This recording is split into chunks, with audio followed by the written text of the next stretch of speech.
ايه رأيك لو قلتلك ان الباب الموارب بيجيب برد اكتر من الباب المفتوح؟ ايوه، زي ما بقولك كده.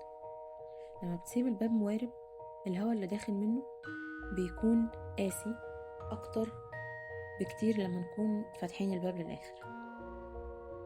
اللي بيحصل ان لما بتسيب الباب موارب، الهواء بيكون داخل من فتحة صغيرة، وكل مرة بيعدي عليك بتحس بيه كأنه حاجة مش مرتاح لها، حاجة مش عارف توصفها، بس دايما بتحس ان هي مش طبيعية.